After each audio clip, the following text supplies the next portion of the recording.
And you're still with me, right? I'm still here. Yep. All right. I think we're live, I believe.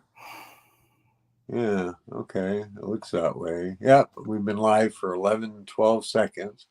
Okay. And how this works is I can see the comments on the side and I'll try to respond to that. But like I said, people, it's not like we got a viewer. So whoever the viewer is, ID yourself. Say, hey, I'm here.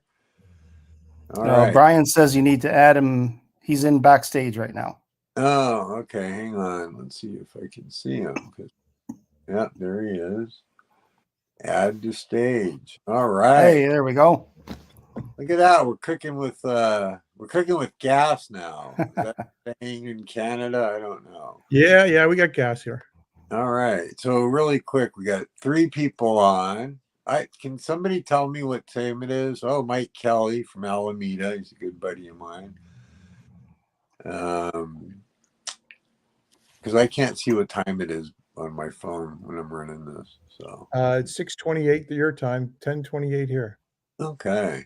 So it says we have 3 viewers. So it's the 3 of us. No, because Mike's on. Okay. I don't.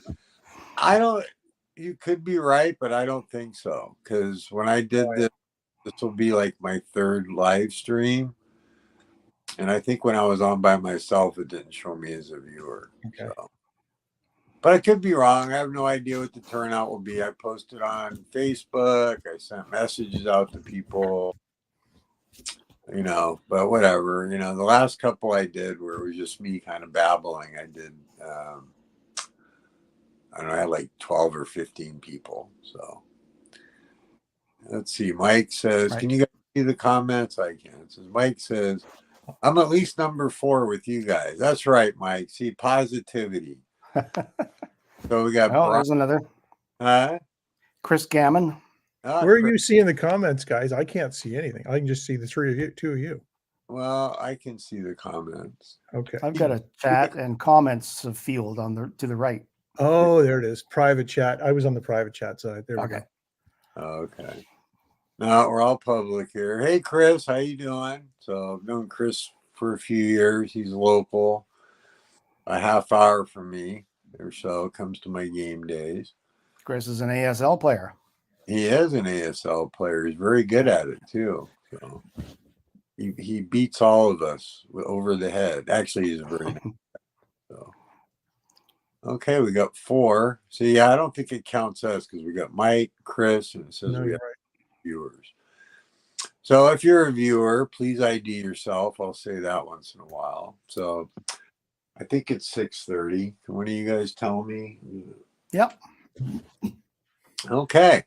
So welcome to Ruggiero's Corner. We're going to make you, the wargamer, rock stars. That's the goal. So let's have some fun with this. We got Brian Jarvis and Pete. Pete, what's your last name? I apologize. It's Bartlett. Okay, see, look at that. I still, even with chemo brain, I still get a decent memory. So, hey, Tom, I got in the comments here, Tom. So, we talked a little bit. I want to make this show about you guys, and I want to, as you know, because Brian asked me, there's no real format. We'll go for 30 minutes to an hour, depending on, I don't want to go more than an hour. I think that's plenty of time, but just kind of play it by ear. And you guys are my first guests. And I guess I'd start out. Milo. Yeah, go ahead. No, it's mine. Just saying hi to Milo. Oh, okay. All right. Awesome. We got Milo. So he's a viewer. And we got Rizzo over here, but he's there's Rizzo, yeah. All right. So let's, I don't have we have a dog, and I want this to be about you guys, so I don't get sidetracked right out of the game. Squirrel. We have Chihuahua, Spike is his name, and we can't prove it, but he's literally 24 years old. Okay. He's literally probably the oldest dog in the world if we could prove it, because the last one was a Chihuahua that died at 23. But he's blind, he's deaf, but eats like a champion, and then sounds like a wargamer. 90%. but he sleeps like 90% of the time. Right? So let's get started here because I want to get going. So we got 5 people on. I'll say this periodically. If you're on, please ID yourself, make a comment, and welcome. So Brian. Yes, sir.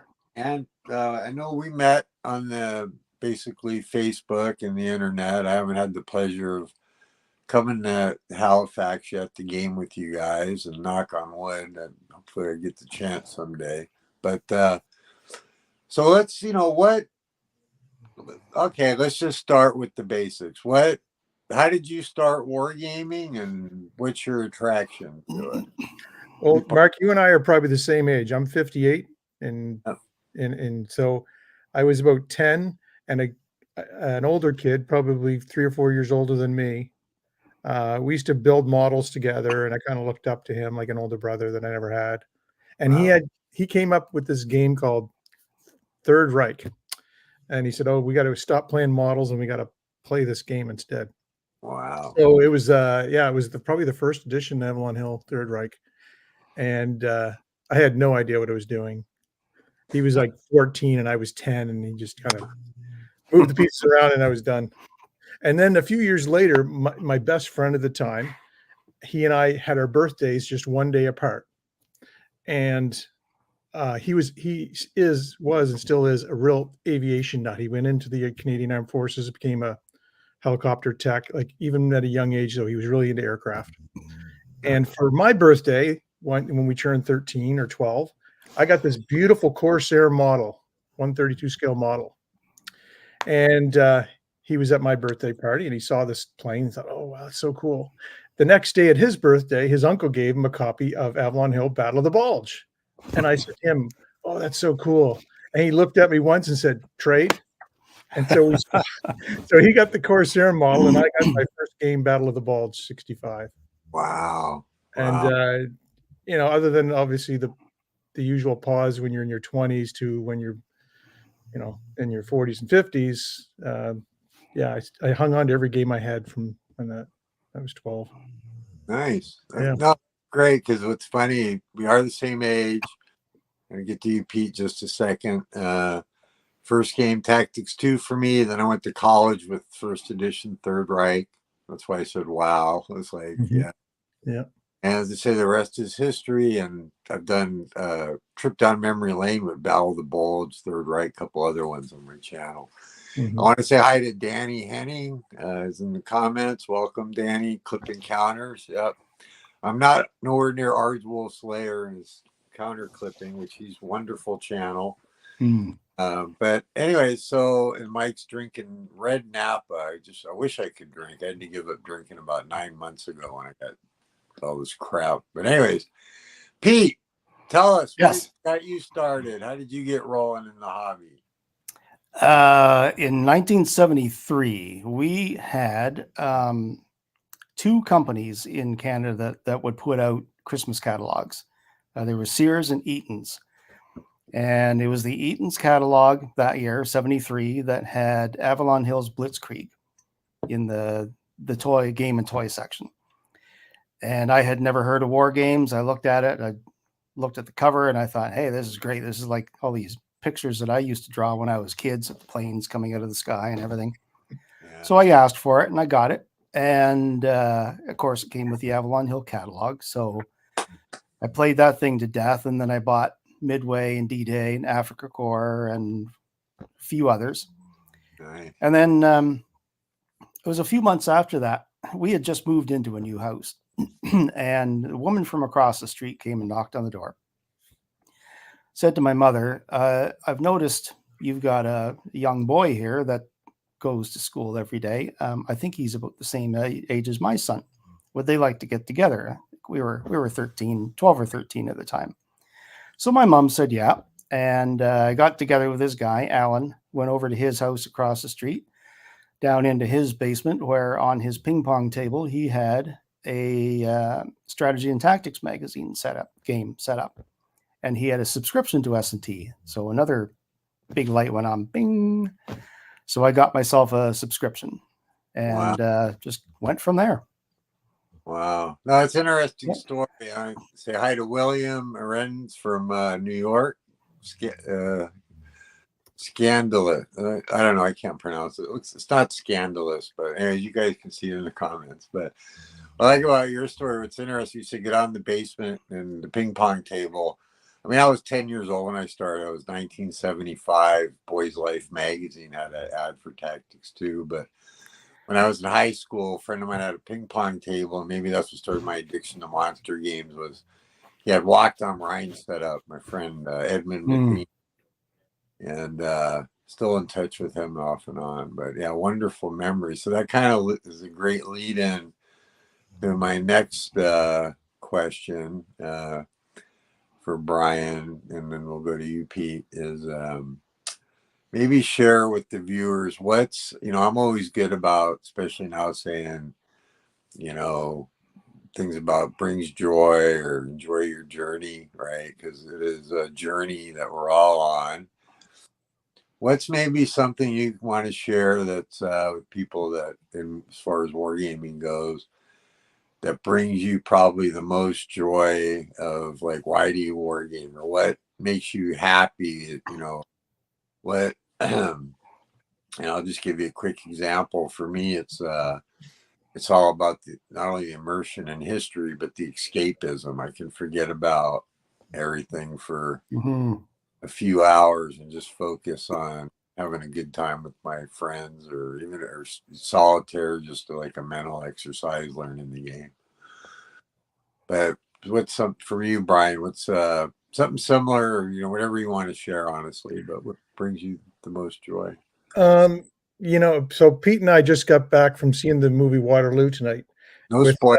No, won't tell you how it ends. With 10 other guys. There were 12 of us there. And I think that situation is probably, maybe initially when I got back into the hobby 10, 12 years ago, it was because of the history. It was kind of recreating something. But now it's more because we can get together socially with people that share common interests. Sometimes it's not that common an interest. Maybe it's just a superficial interest in a particular topic, but it really is about just getting together and chatting, if not in person, then online, or, making reconnections again, especially after, the 3 years we've just gone through. I think it's really about connecting with one common hobby, but really, reconnecting with other people. Right. So that's kind of why our motto is on that little coin I sent you, Mark. Yeah, we came up with a Latin motto for it. It says Victoria in Amicitia, which is victory in friendship.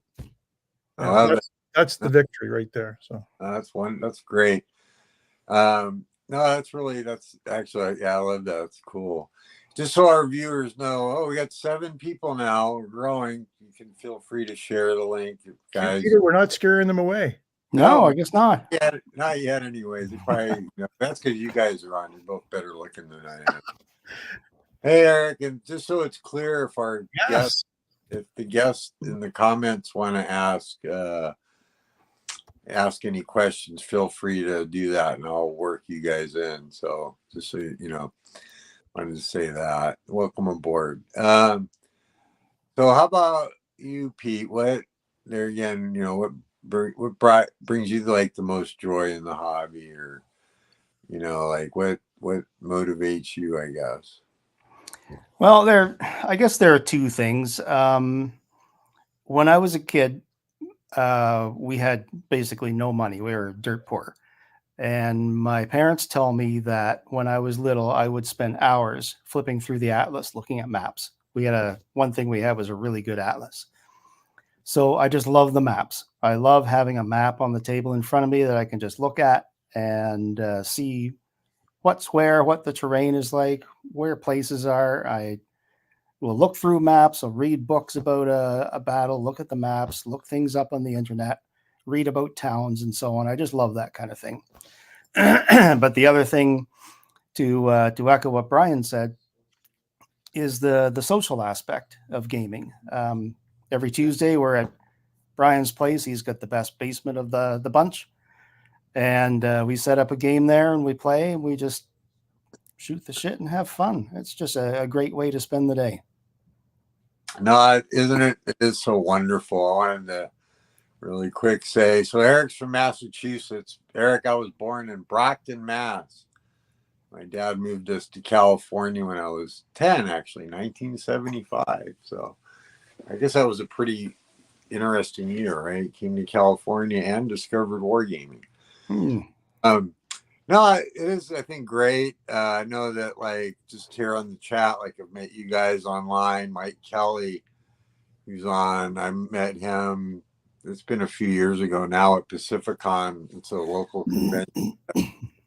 Well, until this last year, I run the war games there for about the last 25 years because I was dumb enough to say, our guy quit. Do you want to do it? And I was like, yeah, sure. So, but I got to admit, I love bringing people together. That's my thing. But let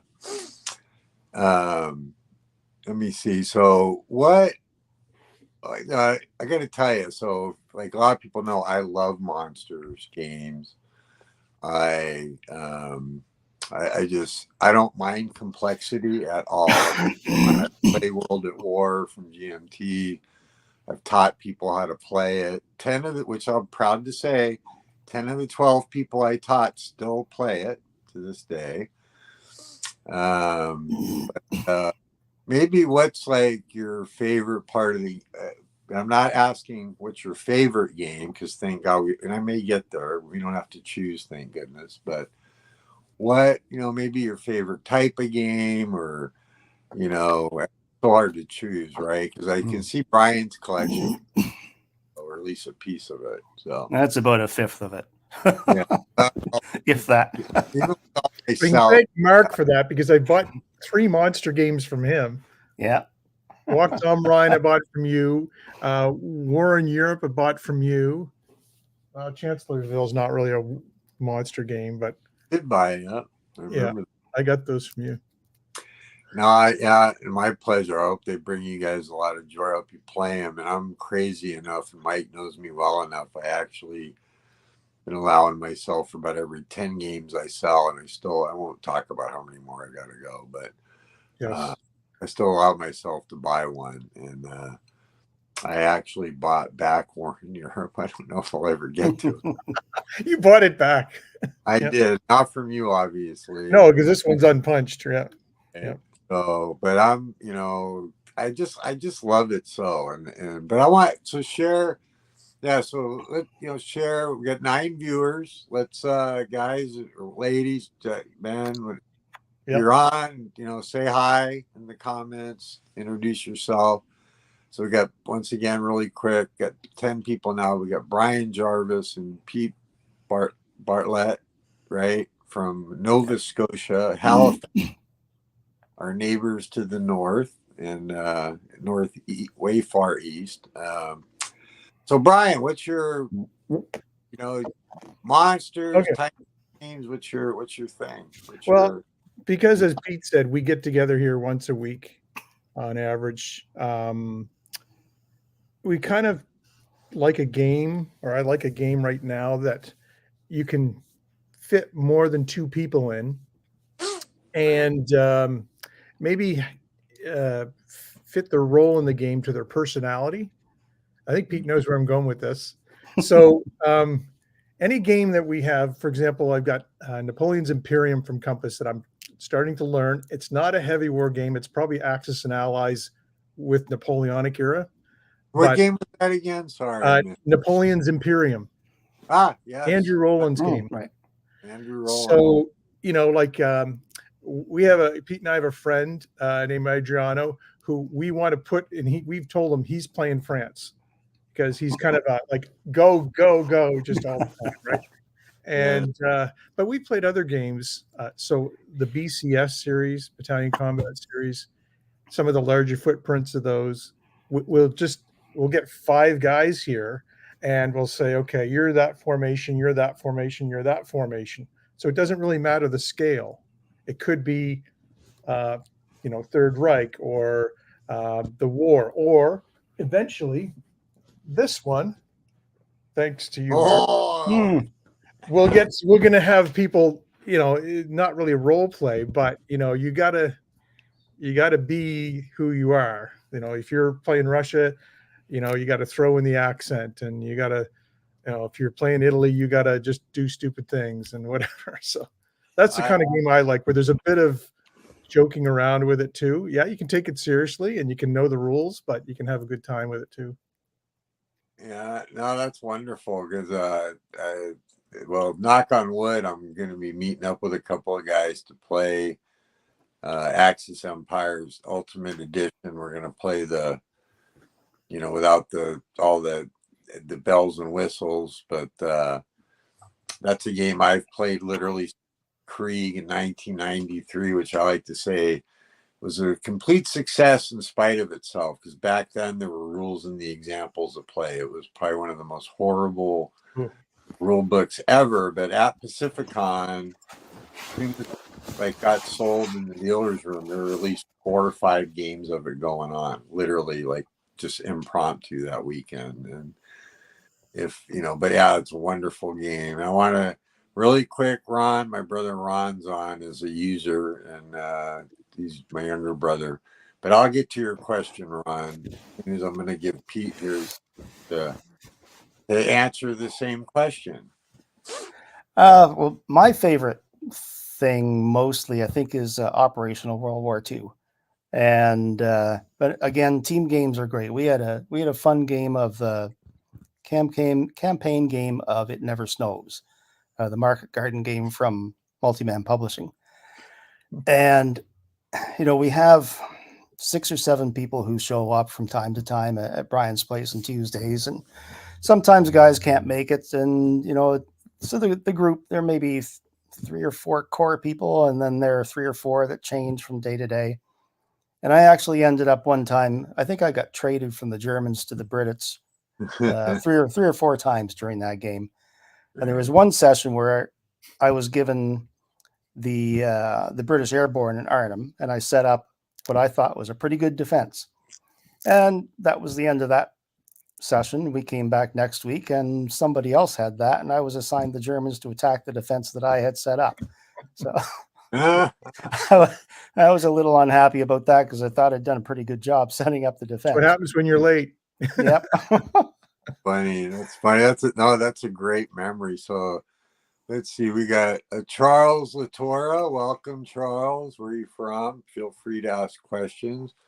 So this question came from our audience. We're up to 12 people, so this is wonderful.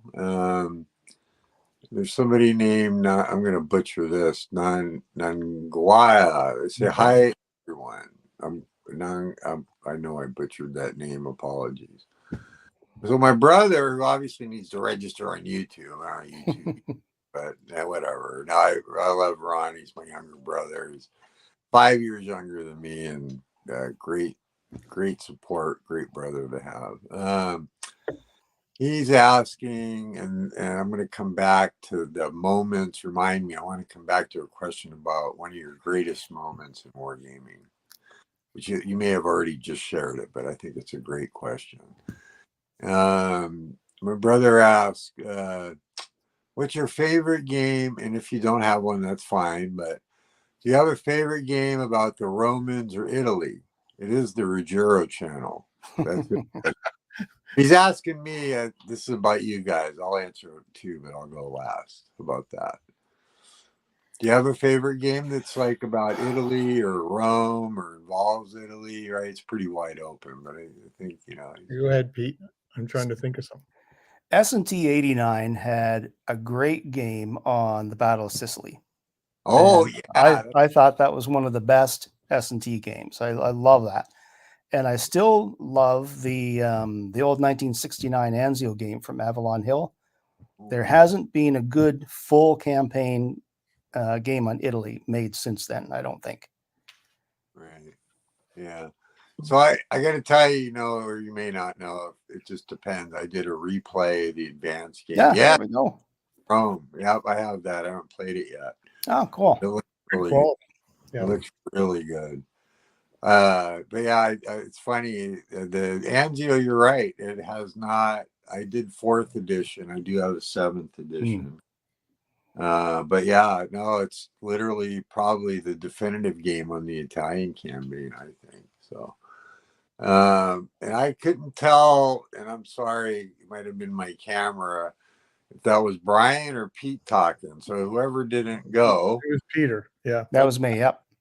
that's what I thought. my favorite game so far that I have played, because I have a lot of Italian World War II games that I have never played, would have to be Hannibal. Doesn't just take place in Italy, but yeah, the 2-player Mark Simonich game. Yeah. No, that's a good one. Well, you know how people know me. I'm like, if it's a war game, I'll find something I like. But let's see, I'll answer the question, I guess. I just like playing underdogs in the game. I kind of have a rep in my group of is always playing the Axis, which isn't true. I am aggressive though, so it kind of but I would say like a specific game that involves the Italians, man, there's a lot of good ones. I'm gonna have to go with and I don't get to play a lot of it. Well, it's been off and on, but I have been playing it since 1986. Is Advanced Squad Leader. There's such a challenge to play in that game environment, and if you don't play, but they're very challenging to play, and I like a good challenge. I like taking a side that's like, okay, they got their butt kicked. So I'm the guy that played when I play World in Flames. Yeah. In a while, but I like to play Italy. Honestly, play Italy and Japan, or great sandbox game, by the way, World in Flames. I really The underdogs, right? That way, if you ever, if you do something great, it's even that much more of a miracle, right? yeah, That's right. Yeah. It's always interesting. So let's see. So that brings me to greatest moment. There's so many of them, I'm sure, in wargaming. And I'll give you an example, just one of a bajillion that are running through my head. But I can remember in one of the best, funnest moments. That's what I love about wargaming. So we playing Victory Games Hell's Highway with one of my buddies in high school. And I had like an anti-tank, I can't remember the scale off the top of my head. I want to say battalion or whatever. It was a very small unit holding a bridge at Nijmegen, Dagen, and I'm sure I butchered that. And what was funny was, and I lied, I'm going to show too. I forgot what the role was, but basically they held up the whole 30th Corps for about 3 or 4 turns miraculously. Like it was like one of these crazy things. I don't remember the details, but they rolled exactly what they didn't need to do when they were doing the thing, and I rolled exactly what I needed. And the second part is one of the things I've always loved about ASL, and another great moment. This is back in, I don't know, the 80s, early 90s sometime. No, early 90s. I was playing Streets of Fire Deluxe ASL. Very late war scenario. Russians come on. They get like this rolling barrage to come on. And my guys survived. The one thing I love about ASL is like a John Wayne movie. And if you're not familiar with it, you can make rate of fire with the gun and fire over and over and over again.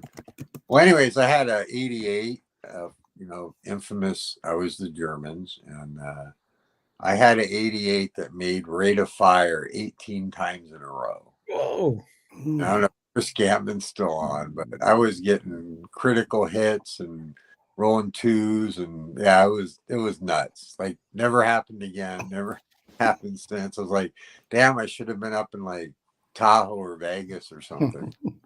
Yeah, you got to save those dice. Right. But anyways, what's maybe a couple of things you guys want to share, like, and I'm sure like me, I have literally tons of them, but a memorable moment. I can do one with die rolls. Yeah. Yeah, I was gonna say. I'm well known for my crappy dice rolling. So I was at a convention in Niagara Falls, the Niagara board gaming weekend, and I was playing Pacific Typhoon. I know Marty Sample was in on that game.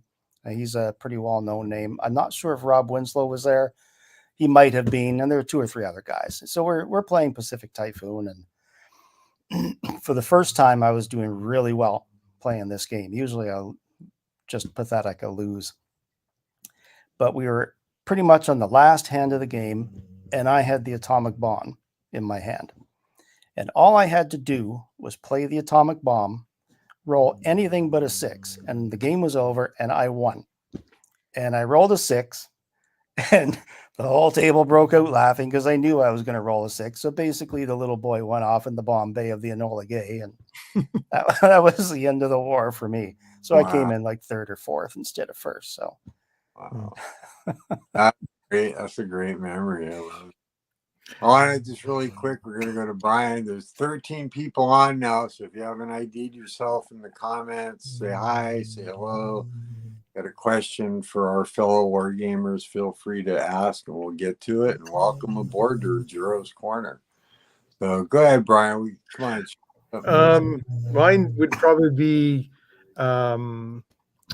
December 2019 until March of 2020. I was involved in a game of Ukraine 43, the GMT game, with a guy he doesn't live here in this part of the country anymore. Scott Jack, and we played weekly. And that Ukraine 43 game got so intense that we ended up, like, even if we couldn't get together in person, I would set up the game on Vassal and we continue it, and then I'd replicate the moves on the physical. And then late at night, one of us would wake up the other and say, okay, I'm going to move this unit here and here.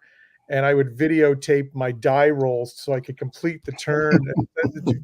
And that was crazy. In fact, the day before I left on a trip, just before COVID broke out, we were playing that game, trying to finish it. We got it finished that afternoon, and then I left on our March break trip. But it was a pretty intense game, but fun.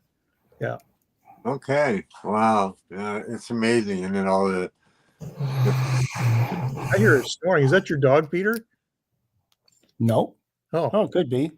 I don't have. I hear the dog snoring. So if you guys aren't looking, let's see. Mike says he's logged in under his wife's account, but Mike says, so you want to take a moment to thank you guys for breaking the ice on the series, answering some great questions. Oh, of course, Mike, thank you. And he says, of course, our favorite Grognard Mark for hosting and keeping us engaged. So you're welcome, Mike. It's my pleasure, and I'm glad I can help bring the community together. Always my goal. William, he shared his favorite moment. For me, it's the possibility of being on command of an army after a career as an enlisted soldier and an NCO. Political games allow role play in a candidate of office holding or higher staff members. We got, Brian, that's you, Brian. Yes, I'm sure it's Rizzo's. No, actually, it's Molly. Oh, it's Molly. Yeah, she's on the other side of the room. I couldn't hear her with my earbuds in. So Pete jarred a memory real quick. So I go to WBC, and I've always played, and it's kind of, you play World at War for a week. Wonderful experience, Mike.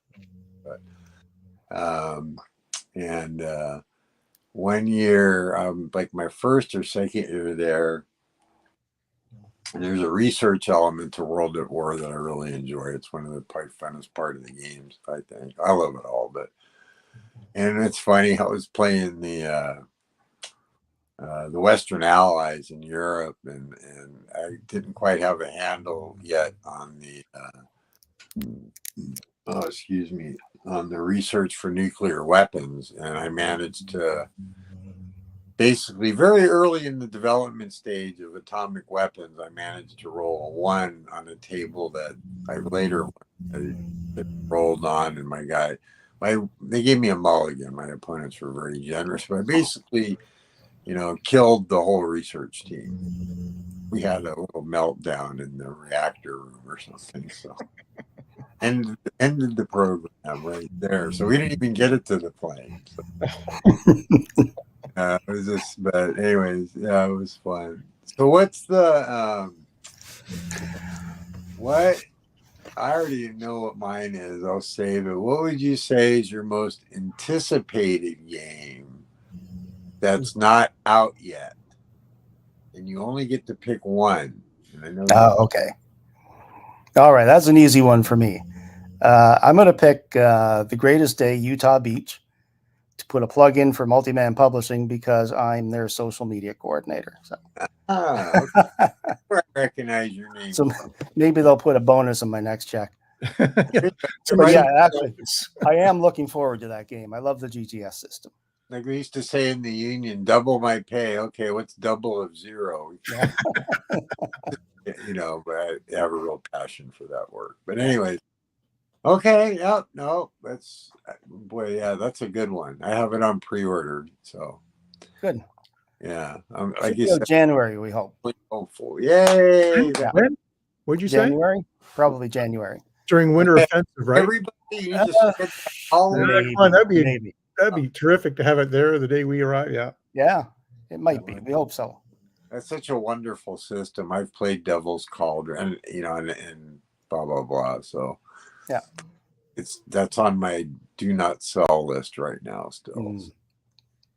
Not yet, anyways. So how about you, Brian? What's your number one most anticipated game? And I want our guests to know they can put in the comments theirs, and I'll share that after a minute. So mine would be from Compass Games, and a game called Atlantic Sentinel, which is about the escorting convoys.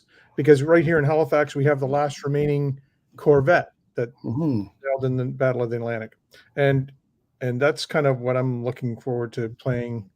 Maybe get multiple copies of it going and see how we all do. Yeah, that's funny because.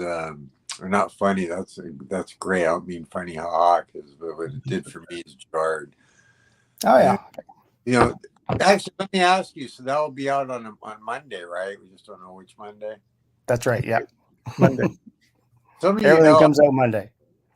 I helped. There's a few Facebook pages I founded, but one of them with David White, and he's like, I want to start a page. How do I do it? Compass Page Enthusiast. If you're not on there, we're somewhere over 3,000 members now, and every 250th gets a free game from Compass Games. Their choice. Nice. There you go. Thankfully, David tracks all that because he's actually done a great job, David White, running the page. So I got to make sure I give him credit. Matt says, Jim Weldon, sorry, welcome aboard. Before Shirts Troopa from Compass. Yeah. Charles says GMT's Rebel Fury. Eric says Atlantic Sentinels. Sounds fun. Mike says, what did Mike say? Uwe's game, Battle of Napoleon Islau. And God dang it, Uwe's going to kill me because he sent me a copy of the game. I did an unboxing, and I always draw a blank on his company. Out of Europe, I was very moved. I did an unboxing, talked about it, dedicated the game to me, which I was, just blown away. He says that honestly, that his company, his words, would have never got off the ground if it wasn't for my enthusiasm. So, and now they're actually working on like their third game. Components are top notch. Mike, help me out. What's the name of the company?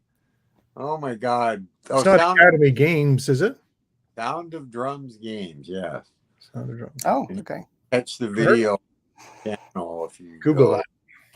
Yeah, they are phenomenal. If you want to see the unboxing, I did it for my channel. You might have to scroll through the videos. I don't know that I called it an unboxing, but it's fairly recent because I got a pre-production copy, and when you watch it, and I say it a few times, like they've actually improved the components since I did that. Like there's just, it's going to be amazing. I helped, and all I did with that game,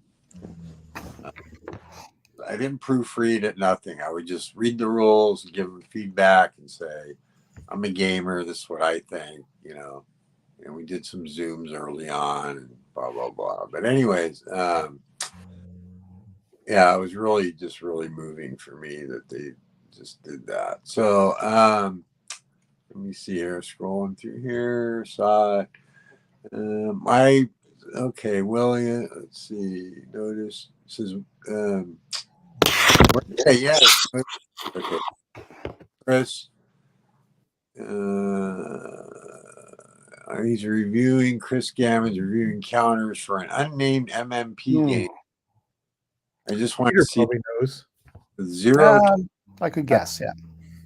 So we're going to hold Chris to that. I know him personally. I know where he lives. So if there's any errata, you know, make sure you reach out to Chris because it'll be his fault. Just kidding, joke.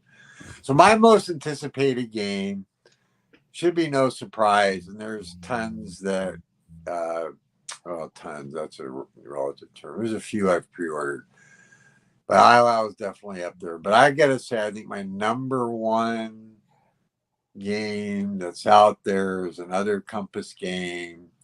I cannot wait to receive Last Gamble from Danny Parker. Right. It's right up my alley. It's going to be, I'm sure, fairly complex, but it's Danny Parker's ode to the hobby.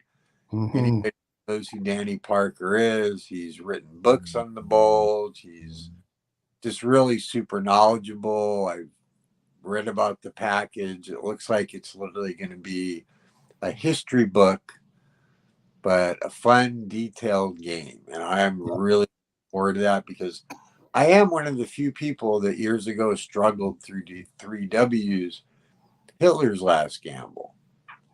And if you know the history of all the errata involved in that game, you can imagine my dedication. And I actually enjoyed it. I got the, somebody did a book, blah, blah, blah. But anyways, oh, Mike's looking forward to Cross-Channel Attack from the OCS series.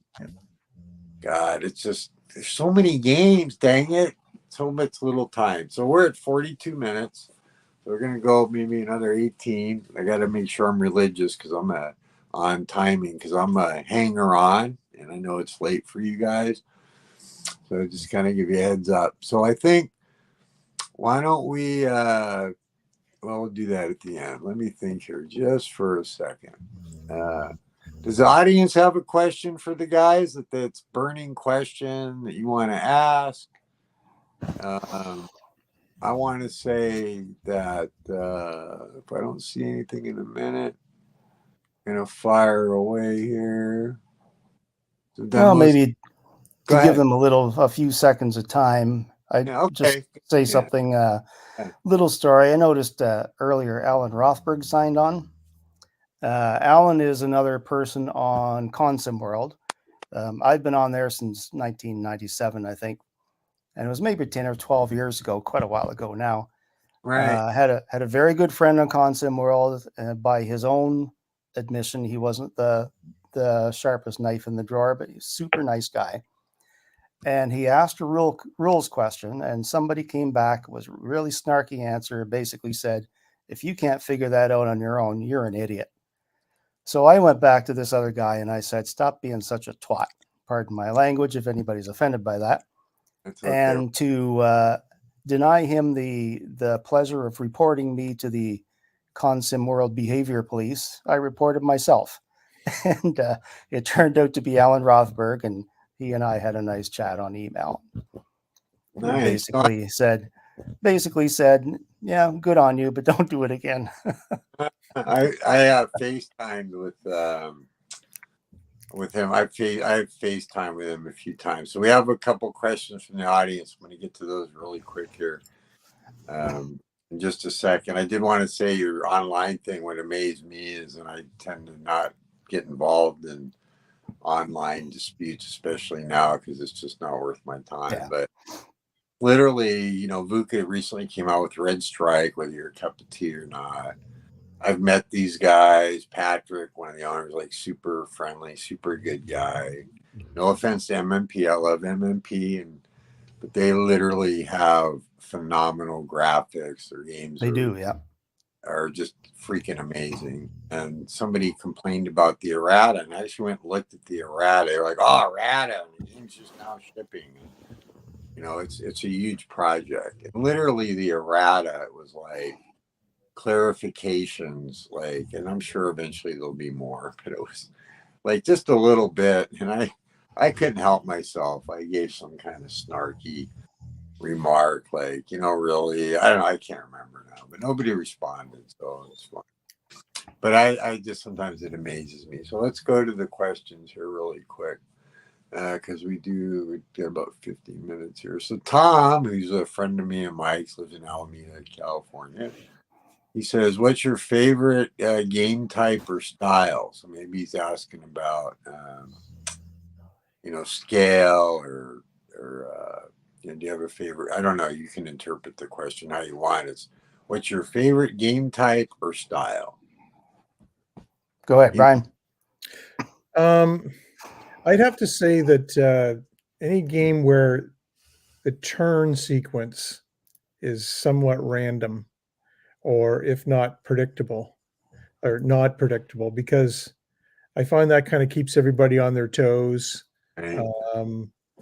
Scale wise, I'm not an ASL guy. I have some of the kit. I have the starter kit, but I just can't get down into the weeds that close. About the closest I'll come to that is the platoon, or the scale that would be in GTS, or some of the other systems like that, whether it's MMPs or GMTs. But anything where, especially BCS, where you can create some random activations of formations, just kind of keeps everything moving and nobody seems to have an edge.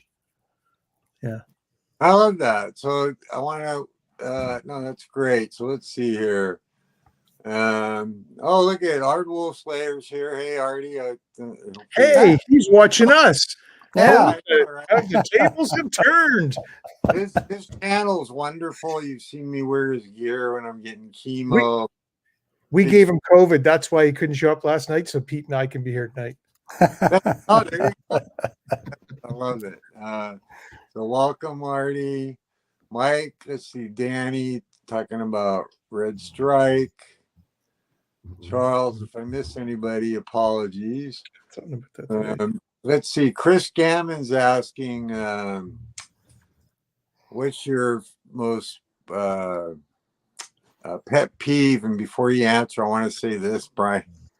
I swear to God, we're like brothers in the sense of, let's see, there we go. I love randomness. One of the things I love about OCS is you're able to, compare the action ratings, or, it's been a while since I played, but, I'm like, if you want certainty in your games, play chess, right? Because or ASL. No, Yeah. You say ASL, don't or say ASL. I think I mean, it's been my experience, ASL or starter kit, that people want to know the rule and not go anywhere outside of that rule. So. Okay, because I was going to say there's tons of randomness in ASL. There is randomness for sure, yeah. But there's well, I always say, like, look, I've been gaming a long time, and like I'm at the point where I have literally, I do probably like at least 30 guys that live within 2 hours of me, and some of them I only see at conventions, but I've learned a long time ago I kind of eliminate people that I don't want to play with. I do it nice and polite, and it doesn't need to be mean. And I haven't had to do it for a long time. Let's see if I'm missing any questions here.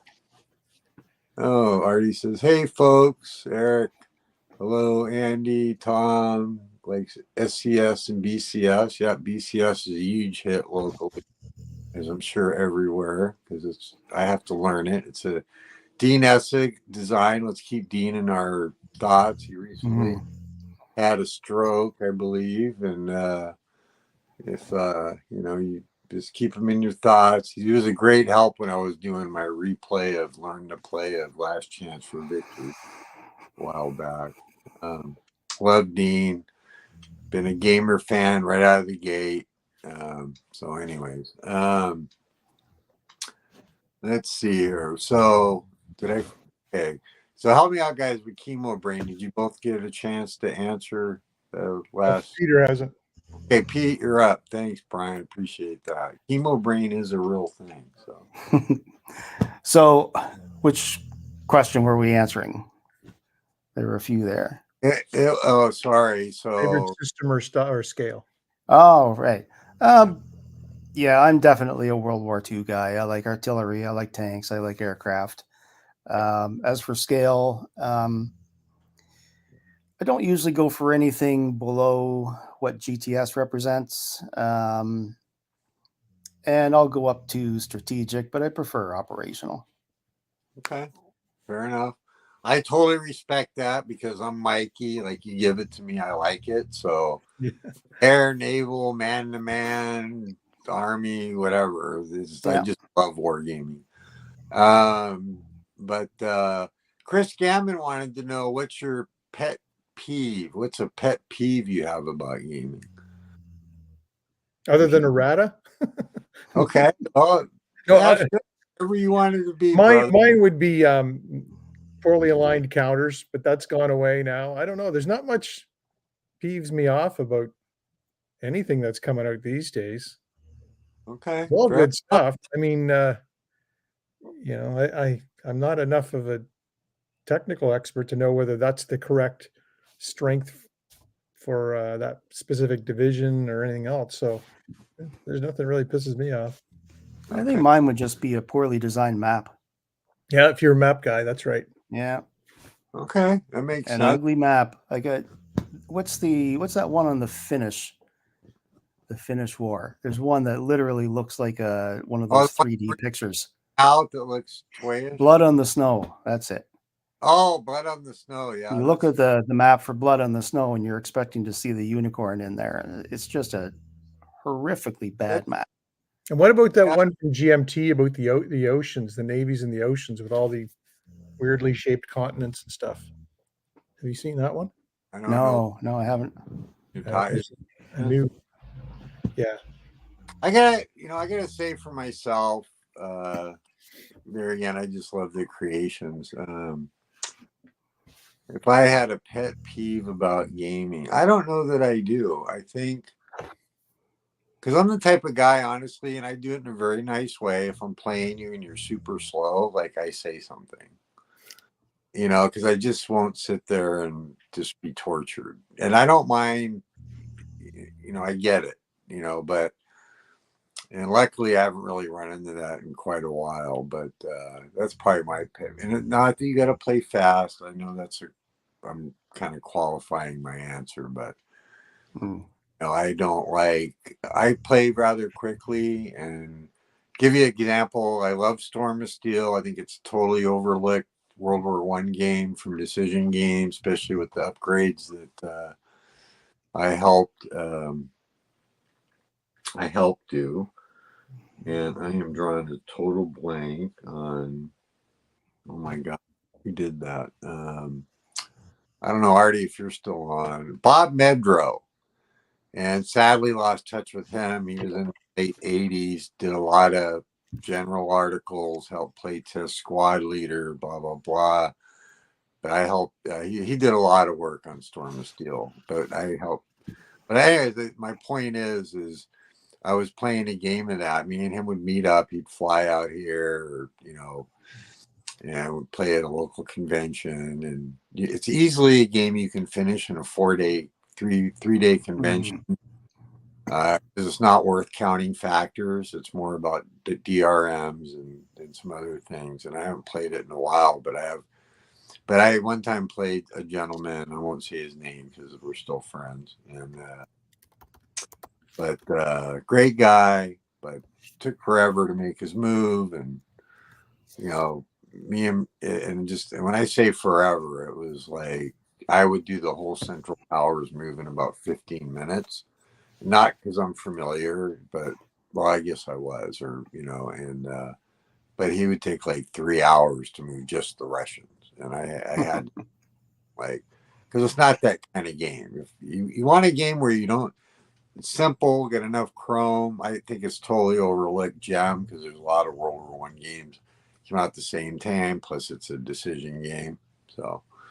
But I think it's probably one of the best games out there in World War One. Seas of Thunder. That Eric didn't say that, but he said he got to play Seas of Thunder. Yeah. Is that the game you're talking about, MT Brian? Yeah, the one with the really awkward looking map. I'm sure it's functionally appropriate, but by talking to players that slow things down, we have a couple players that meet with us that kind of overanalyze things, and we again cajole them and like just do something, right? Whether you know how to play the game or not, just do something, and then we'll all live with the results. Wow. Artie's very impressed with Axis Empires. I'll tell you what, I'm going to tell you right now. If you want the ultimate World War II game, and that's saying a lot, my favorite, it was like literally I just love Toller Krieg, and I'm looking forward to giving this game a shot. I'll be playing it December 7th, 8th, and 9th with a couple guys. Knock on wood, I'm able to make the trip, but we're going to be in Hanford and actually play at the GMT warehouse because it's about halfway. They're in SoCal and where I'm at. So it's we got about a little less than, well, I'll stretch it a hair, but we got about 5 minutes. So this is where you guys get a chance. Either one of you can say whatever you want, talk about, share a thought, what wargaming's meant to you, and just in general, like, what makes you tick. And I personally, in case I forget to say it when we get towards the end, I want to thank you both for being a guest. I want to thank, we're up to 16 viewers now. So if you could leave your name and say hi, it'd be great. But I really appreciate this. I'm going to try to do this once a month, maybe a little more with somebody new. And if anybody is watching that's a game designer or wants to participate, I'm not against that at all. I just wanted to have a show, though, where we get to kind of get the personalities and stuff with the Facebook names and whatnot. And the thing that I love to do is help bring the community together, because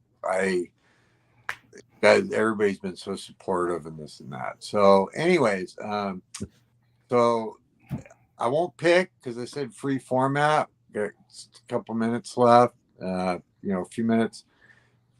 This is your chance to share whatever you want to share about gaming or history books, or hey Mo, welcome brother. Oh, hey Mo. Table. Yeah, look at that, man. This is gonna go to my head. I'm gonna get get to hang with the big boys. No, they know I love them, and they've been very supportive, and yeah, just great. I hope I get to meet them in person. Mo wears a hat to hide the fact he has hair, because I thought the requirement in this club was not having hair. So I'm wearing a hat to show Mo that I don't have hair. Yeah, it's okay. Hair is overrated. Men go bald. At some point in the gene pool, is considered very sexy. So yeah. But, and what was it? One of our people who went to the movie tonight, Peter, said, "Well, I may be missing up here, but it's all gone to my back and my ass." Yeah, well, that was Perry. Yeah. All right. All right. So you asked for comments and just random comments. So, yeah.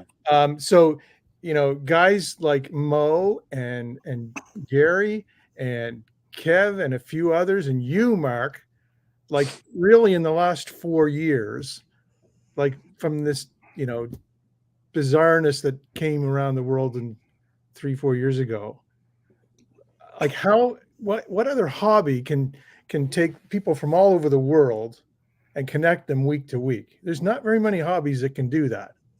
That's right.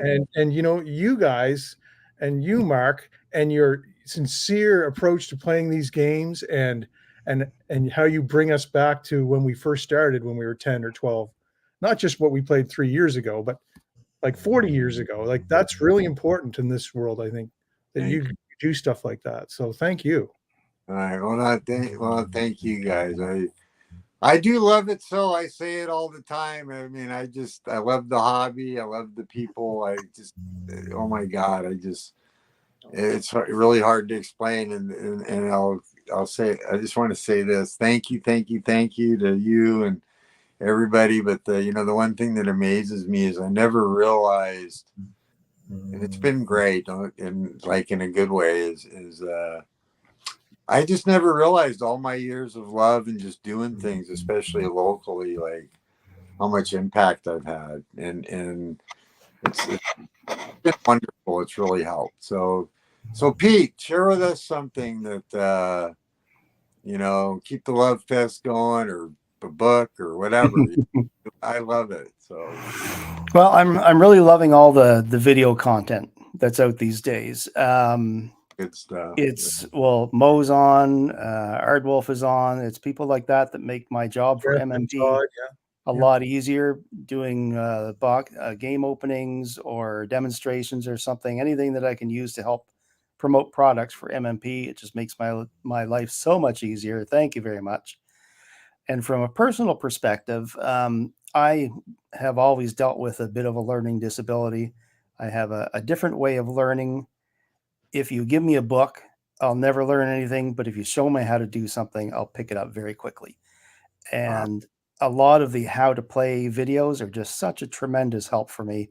I can sit there and play along through and do that a couple times. The game sinks in, then I can polish off that knowledge by going through the rule book. And it's just a wonderful help for learning a new game system. I love it. I'm dyslexic myself, and they caught it when I was very young. So I was the kid that was brutally made fun of, but when I was little, but through speech, I had it really bad. I used to stutter and blah, blah, blah. When you say learning disability, yeah, I still catch it sometimes, like they help you retrain your brain, I guess. I mean, I was little, I was in different things. They caught it when I was like in first grade, which I was pretty lucky because I usually don't catch it that young. But well, what I want to say is let's see, first, thank you guys again for being on. I want to thank Mo for being here. I want to give a shout out to Dan over at No Enemies Here. He's not on, but if you've seen any of my very recent new videos, I finally got an editing software where I'm still struggling with it a little bit, but he did the intro for me. Originally composed music, if you haven't seen it, but he has an amazing show. And you're right, there's so many good content creators out there, like in Mo, the how to play stuff. Like I do how to play, but pales in comparison. So but let's keep enjoying the hobby. Absolutely. I'm gonna take just a second and personally, for my wife and myself, thank everybody for the support. And it's been wonderful. I hope I get to meet some of you live, and well, I guess it didn't come out right, but you know what I mean, in person. There we go. So I guess I always like to say I'm prepared for what comes, but so that being said, I'm going to sign off. I want to look real anybody that showed up. We at one point were 16 people. That was great. Very good. But I know it's late there. Thank you guys so much. I'm going to go see Napoleon. I ignore reviews, and I don't know when I'll get to see it, but I do want to see it. And we'll see you on the channels, and I'll see you guys on Facebook and online. And let's maybe we hook up eventually and get together and get to play some games at some point. So thank you. That would be great. All right. Take care, everybody. We'll see you next time. Thank you, Mark. Take care. Hey, everybody. Good night. Bye.